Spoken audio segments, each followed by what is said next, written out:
Yes. Hello, my name is Guadalupe Rios, and I'm a family nurse practitioner student with the University of Texas at Arlington, and I'm going to be completing your head-to-toe assessment today. Do you have any questions? No, not at the moment. Okay, I'm going to start by washing my hands. Can you tell me your name Green Flores.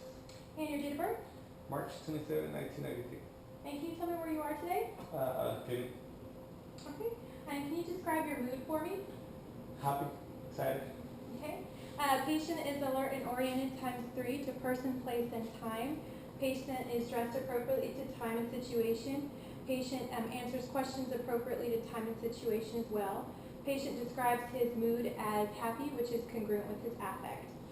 All right, I'm going to start by inspecting his hair. The terminal hairs are evenly distributed over the scalp. There are no lesions noted. On closer inspection, there is no erythema or lesions noted, and I'm going to go ahead and palpate. Does any of that feel tender? No. Okay. There are no masses or nodules noted on palpation. I'm going to go ahead and look at the head. The head is normal cephalic. It is midline. It is symmetrical. There are no tics or tremors noted. Patient's eyebrows are evenly distributed over both eyes with no infestation noted. Patient's eyelids are symmetric. Patient's eyelashes are evenly distributed over both eyes. No infestation noted. Can you close your eyes for me? Does that feel tender? No. Patient's eyeballs are round, firm, non-tender, and symmetric bilaterally. You can open your eyes. Sclera are white. Conjunctiva is clear. Pupils are equal round and reactive to light bilaterally, and irises are brown bilaterally. Lacrimal apparatus are pink and moist with no exudate noted. Okay. At this point, we would go ahead and assess for distant visual acuity. I would have the patient, we're not going to actually do the test today, but I'm going to describe it for you. I would have the patient stand 20 feet from the chart, and he would go ahead and cover one eye and read the smallest line possible. Then he would cover the other eye and read the smallest line possible. Then with both eyes, he would read the smallest line possible. If he wore glasses, we would repeat that test with his glasses on. Next, we would do the Rosenbaum chart for near central acuity. Again, we're not going to do it today, but I'll talk about it. I would put the chart 14 inches from his eye. I would have him cover one eye and read the smallest line possible, and then I would have him cover the other eye and read the smallest line possible. We're going to start testing his eyes by using or by assessing his corneal reflex. You can look at my nose, Jay. And I would shine the light at the bridge of his nose, and I would look for the reflection, and the reflection is equal and symmetric in both of his pupils. I would then perform the cover-uncover test, and if you'll look right over my shoulder, I would cover the first eye, and then uncover, and there's no nystagmus noted, and I would do it for the second eye. No nystagmus noted. I would then have the patient, I would check for accommodation. You can look at the end of the pen light and follow it all the way in. And both pupils constrict, so both eyes accommodate. I would then have the patient follow in the 6 cardinal fields or test the EOM. So if you'll follow my pen light with just your eyes, okay?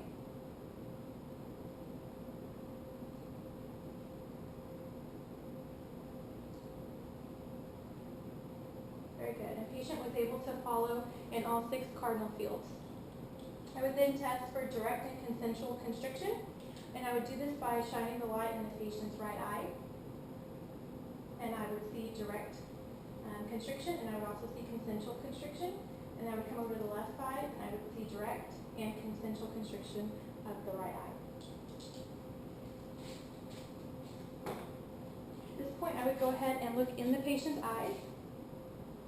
I would look at his right eye with my right eye. I would brace. I would look for the corneal red reflex, and then I would move in. I would visualize the optic disc, and the optic disc is round. The edges are easily well defined, and there's no hemorrhaging noted to the blood vessels. I would then assess the left eye with my left eye. I would brace. I would check for the red reflex, and then I would move in. And the optic disc is visualized. The edges are well defined. There is no hemorrhaging noted to the blood vessels, and it is round.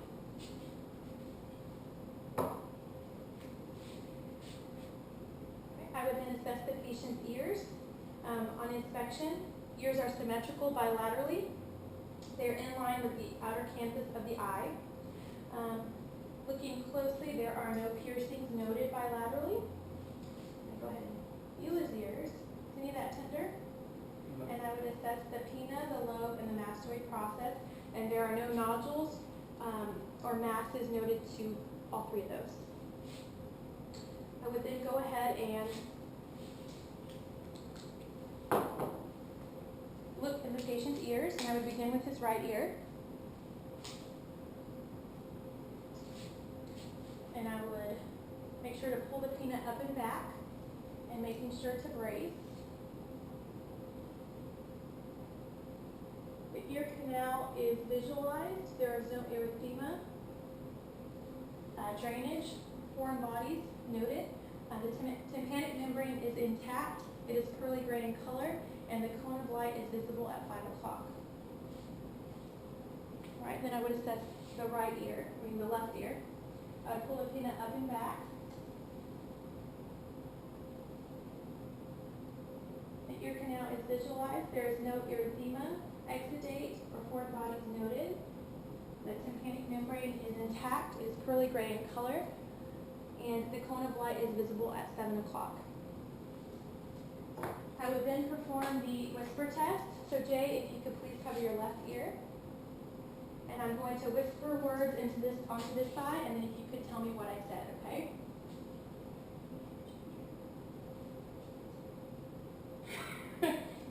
And energy drink.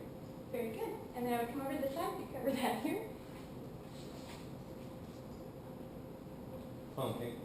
Very good. The patient was able to correctly identify the words energy drink and pumpkin, so his whisper test is positive. Is negative. Sorry about that. I would then assess his hearing again by doing the Weber test. And Jay, if you could tell me what ear, the right or the left, you hear it best in, or if it's both, okay?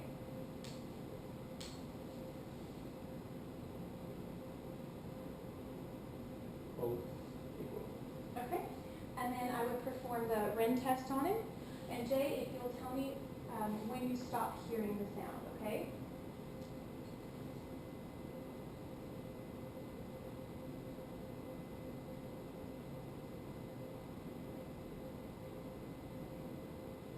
Stop.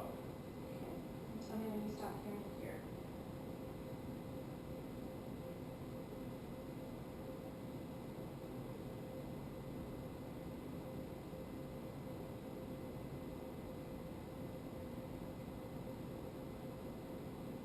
What about now? Okay. So air conduction is longer than bone conduction, and he was at about 20 seconds for air conduction and about 10 seconds for bone conduction. I would then look at the patient's nose. It is symmetrical bilaterally. There are no visible masses or nodules noted. I would then have the patient cover his left nair and breathe in, and then do the same thing with the right. Okay, and nairs are painted bilaterally. I would then palpate his nose. Is any of that tender? No. Okay, and there are no masses or lesions noted bilaterally. I would then change my speculum. I'm going to go ahead and inspect his nose.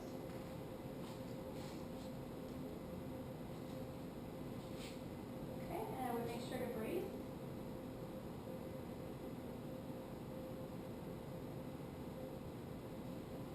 Okay, and there are no polyps noted.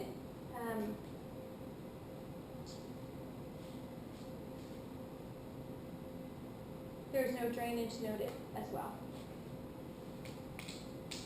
And the turbinates are pink and moist. Okay. I would then palpate his sinuses. Is that tender? No. The frontal sinus and then the maxillary sinus. Is that tender? No. All right. Sinuses are non-tender bilaterally to frontal and maxillary sinuses. I would then transilluminate the maxillary sinus. I would dim the room for this. For purposes of this demonstration, we will leave them the way they are. You can open your mouth for me. And the light is visible on the patient's heart palate, which means it is air-filled and not fluid-filled. And then I would do the same thing on the other side. And the light is visible on the palate, so that would mean the same, that it's air-filled and not fluid-filled. At this point, I would assess the patient's neck. There is no visible jugular venous distension noted. There's no thyromegaly noted. I would palpate the carotid pulse, one side at a time. And then at this point, I would have the patient sip water, and I would ask him to hold before swallowing. And if you could turn to the right, and then swallow for me. And then turn to the left. And then at this point, I would give him another sip of water, and then swallow for me. Okay. There are no nodules or masses noted to the patient's thyroid gland, and the thyroid does rise with swallowing. At this point, I would listen with the bell of my stethoscope to assess for bruise over the carotid artery.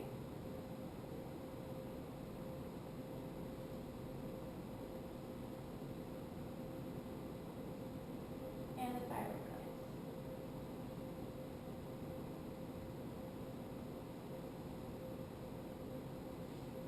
Okay, there are no bruise noted, and the trachea is midline.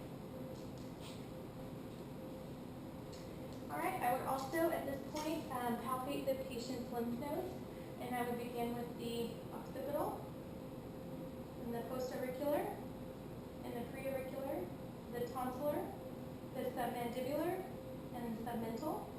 Then I would do the posterior cervical chain, the anterior cervical chain. You can shrug your shoulders for me, Jane. Good. And then I would assess the supraclavicular, and then I would check the epitrochlear. Were any of those tender? No. Okay. So lymph nodes non-palpable and non-tender bilaterally. All right. Jay, I will now need you to take off your shirt so I can inspect your chest.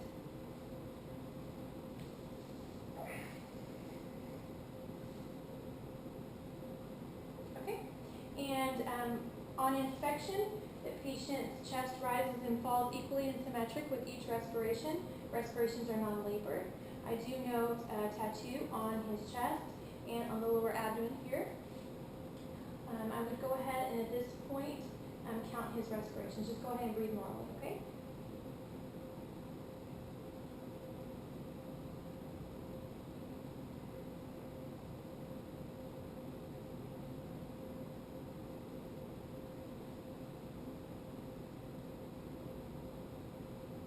Okay, respirations are 20 and are equal and non-labored.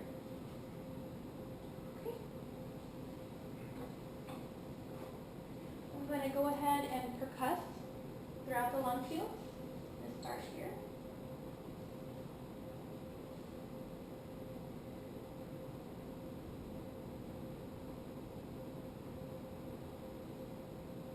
I'm going to make sure that I'm also checking, thank you, the lateral aspects of the lung fields.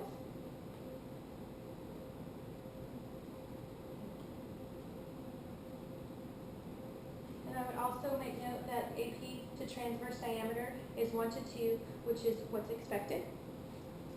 We'll come to the back and continue percussing.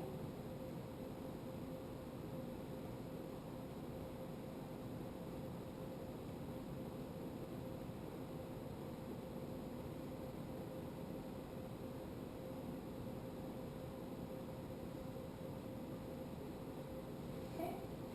And resonance is heard throughout the lung fields. Actually, I'm going to assess for tactile primitive. If you can say 99. 99. Again. 99. Again. 99. Again. Okay. And tactile primitive is equal symmetrically. All right, I'm going to then go ahead and auscultate the lung fields. I would begin over the trachea, and I would expect to hear bronchial breath sounds, and expiration would be greater than inspiration here.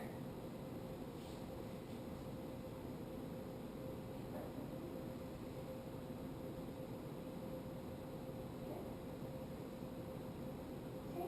I would then down to the main bronchus. Inspiration would be equal to expiration here. And I would expect to hear bronchofascicular breath sounds. And then I would listen to the periphery.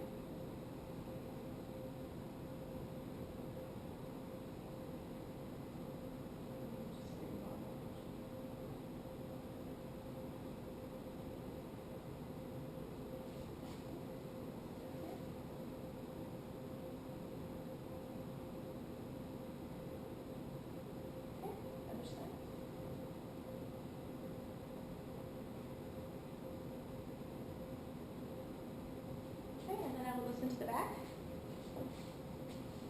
Breath in. Okay.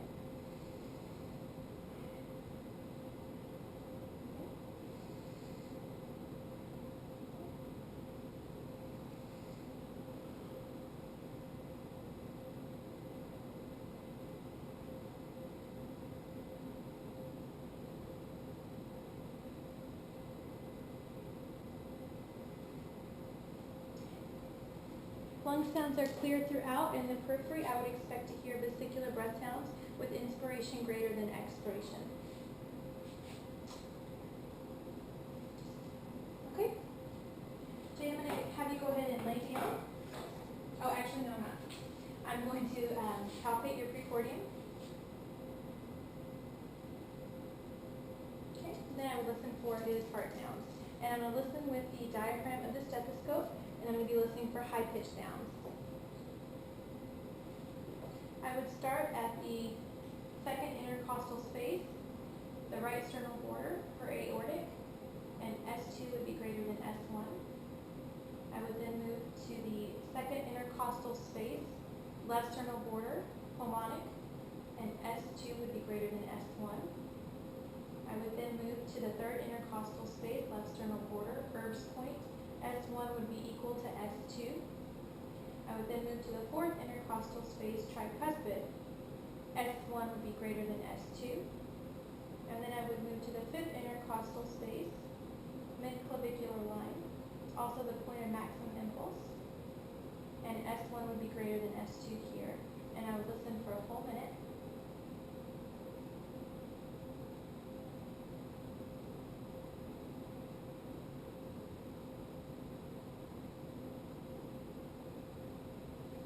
And for the purposes of this video, we're not going to listen for a minute, but his heart rate is 88 beats per minute, and the rate is, it's a regular rate and rhythm. I would then at this point listen to all these again with the bell of my stethoscope assessing for low-pitched sounds. And so he would have no low-pitched sounds, no splitting noted, no murmurs, no gallops, and no extra heart sounds.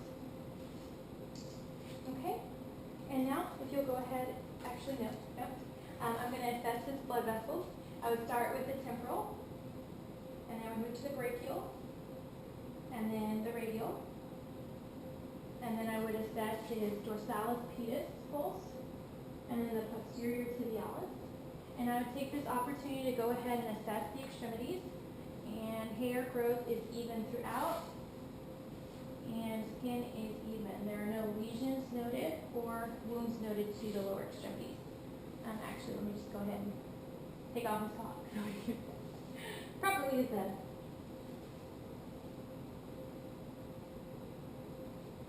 And we'll redo that so you can visualize. So it would be dorsalis pedis and posterior tibialis. Okay. Now if you'll go ahead and lay down for me.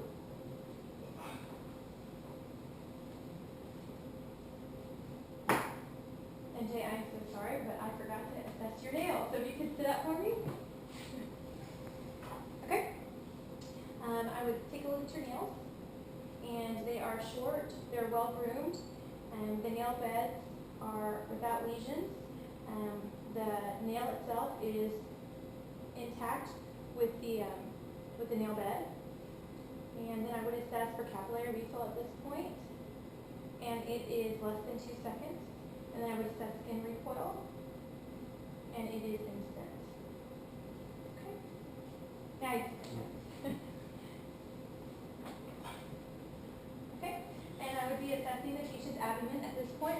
down to eye level. I would note that the contour is flat. There are no visible venous patterns noted. There's no visible pulsations noted, and it is symmetric. I would then begin by auscultating for vowel sounds in all 4 quadrants.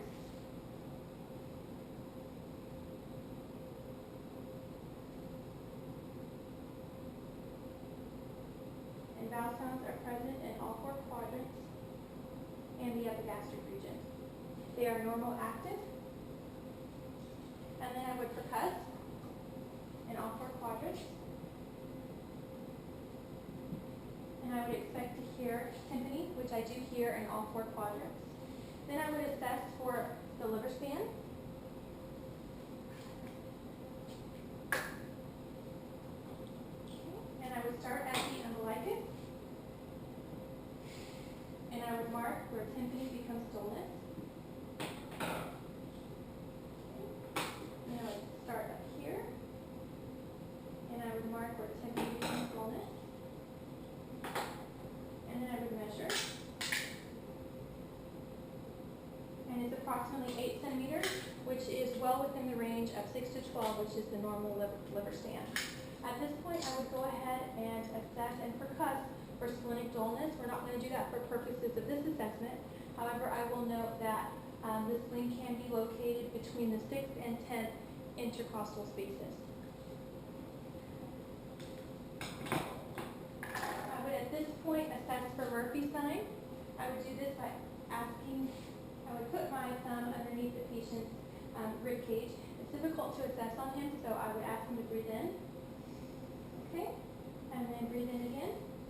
Any pain, Jay? Okay, and then I would do the same thing with my fingers. Again, breathe in. Any pain? No. Okay.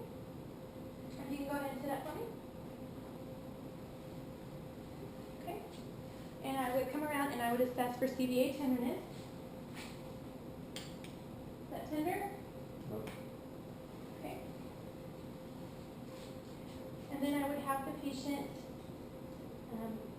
go ahead and stand up. And I would assess his posture. And posture is erect. And then I would check for Homan sign. If you could stand straight with your hands at your side. Okay. And there's no swaying noted. And then if you could close your eyes and stand straight. Okay. And then with your eyes closed, I'm going to give you just a gentle nudge. Okay. And there's no loss of balance noted when I do that. Okay, Jay, if you could walk down to that wall and come back, and I'm going to assess his gait. Gait is symmetrical, and there is no problems with balance. Okay, if you could bend forward and touch your toes, and I'm assessing for spinal humps, and I don't see, excuse me, and then go ahead and stand up, and turn that way. And I would palpate his spine. And then I would also make note that his hips, his scapula, and his shoulders are even. So this would be a negative scoliosis screening. All right, Jay, if you could sit down for me. Okay, I would then assess for range of motion. And we're going to start with your cranial spine, or cervical spine, excuse me. So can you put your chin to your chest? And you would flex chin to chest. Extend, up, and then hyperextend all the way. Very good. And then if you could rotate from side to side. And then if you could touch your ear to your shoulder. Okay, and then the other side. All right, and then I would go ahead and do this for him. So then it'd be flexion, extension, hyperextension, rotation, and then lateral. Very good. So full range of motion noted to the cervical spine, both active and passively. Then we would assess the shoulders. So if you could shrug your shoulders for me. All right. And then we would flex, arms straight all the way up. And then we would come down and we would hyperextend all the way behind us. Very good. And then we would check for abduction. So we would come out this way. And then we would come across with one arm at a time for adduction. Very good. And then I would do it for him. So then we would come up and flex, come back, and hyperextend, and we would shrug. Okay, we could motion noted to the shoulders, both passive and actively. Then we would come down to the patient's wrists. You can do this for me, flex them, and then extend them, and then rotate them, and then internally rotate, and then externally rotate. So then I would do it for him as well. So flexion, extension, internal rotation, external rotation, and then rotation. Very good. And then we would do the fingers. So flexion, so full range of motion noted, bilateral wrist, both active and passively. So fingers, flexion, extension, abduction, and adduction. Very good. So then I would do it for him. So flexion, extension, abduction, and adduction. So full range of motion noted, bilateral fingers, both active and passively. Then we would assess range of motion for his hips. So if you could go ahead and lay down again for me, sir. Okay, and if you could flex your leg all the way up straight one at a time, and then the other one. Okay, and then I would go ahead and do this for him. So up, and then up on the other one. Very good. And then if you can flip over on your stomach for me, and we're going to extend. Okay, one leg at a time, and then the other leg. And then I would do it for him. Okay. Good. And then if you could flip back over for me. And you will kick your leg out to the side, and we'll assess for abduction all the way. Okay. And then across the other leg. Very good. And then we'll do the same thing with the other leg. Out for abduction and across for adduction. Very good. And so then I will help do it for him. So abduction, adduction, and then abduction, adduction. Very good. Then we would test for internal rotation. So if you could flex this knee and let it fall to the inside. And then if you could put your heel to your knee, and then, very good. And so that would test for external rotation. So then I would do it for him. Okay, and then we would assess the other leg. So let it fall in, and then fall out. Very good. And then I would do it for him. So internal rotation and external rotation. Very good. So full range of motion noted to bilateral hips, both active and passively. All right, Jay, you can sit up for me. We're going to actually stand up because we're going to do range of motion on your knees. So if you could face the camera, and you're going to just put your foot back towards your, there you go, and you're flexing, and then you're going to extend all the way out. All right, and then you would do the same thing with the other foot, and then extend. Okay, and then I would go ahead and help you. So flex, extend, and then flex, and then extend. Very good. You can sit back down for me. So full range of motion noted to bilateral knees, both active and passively. Then we would check the patient's ankles. So if you will check for plantar flexion, so point your toes down, and then dorsiflexion, and then internal rotation with both feet, external rotation, and then adduction, and then abduction. Very good. And then I would do it for you. So plantar flexion, dorsiflexion, internal rotation, external rotation, adduction, and abduction. Very good. And then if you could actually lay down, there's one more test we didn't do.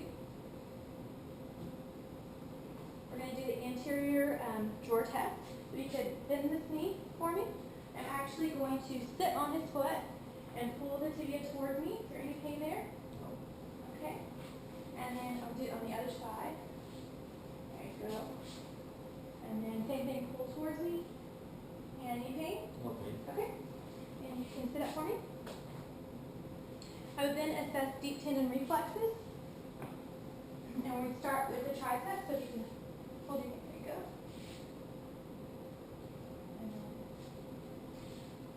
And then we would assess, and that would be the triceps, and we do the biceps. Okay. Crossing around here. And then we would assess the brachioradialis. And then, very good. And then we do the patellar. And then we do the Achilles. And then we do the plantar. Okay. All right, that's ticklish. Okay. So deep tendon reflexes 2+ bilaterally, and they are all symmetrical.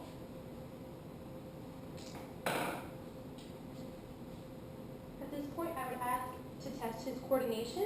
So Jay, if you could start with your hands on your knees, and then you're going to alternate your hands with your eyes closed when I say start, okay?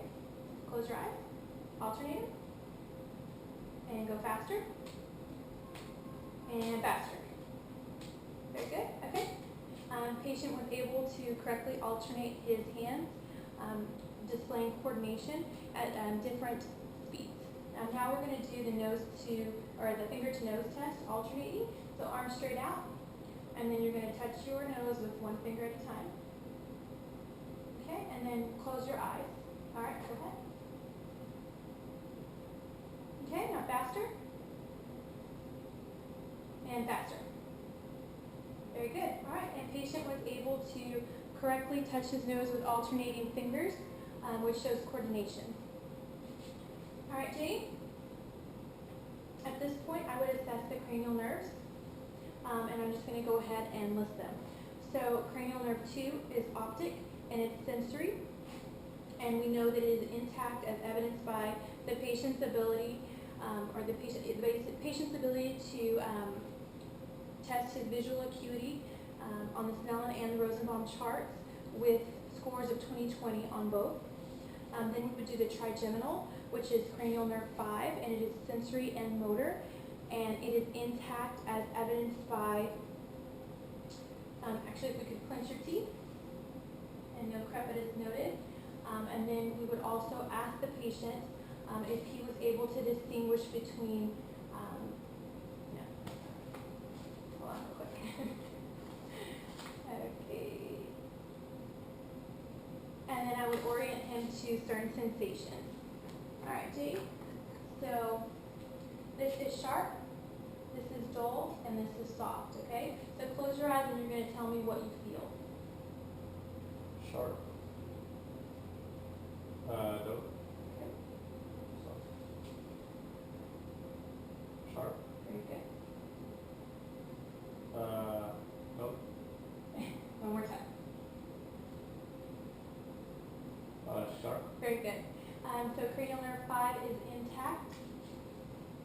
I would then assess cranial nerve 7, which is facial, and is both sensory and motor. And I would ask the patient to raise his eyebrows, close his eyes real tight. All right, smile.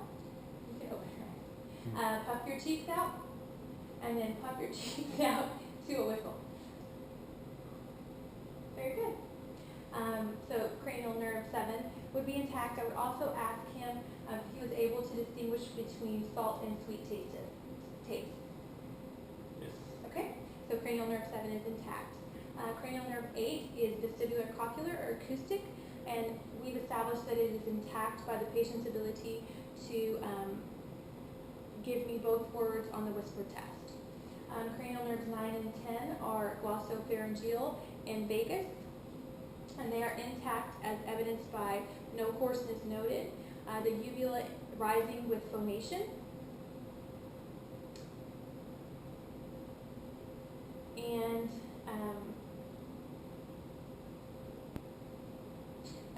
does the patient have any difficulty? Do you have any difficulty distinguishing between bitter and sour taste? No. Okay, so cranial nerves 9 and 10 are intact. Cranial nerve 11 then is the spinal accessory, and I would ask the patient to push through my resistance. So you're going to do chin to chest and push through my resistance. Go ahead. And then forehead to the ceiling. Okay, and then try to put your ear to your shoulder, and then the other way. Very good. And make note that the trapezius and the sternocleidomastoid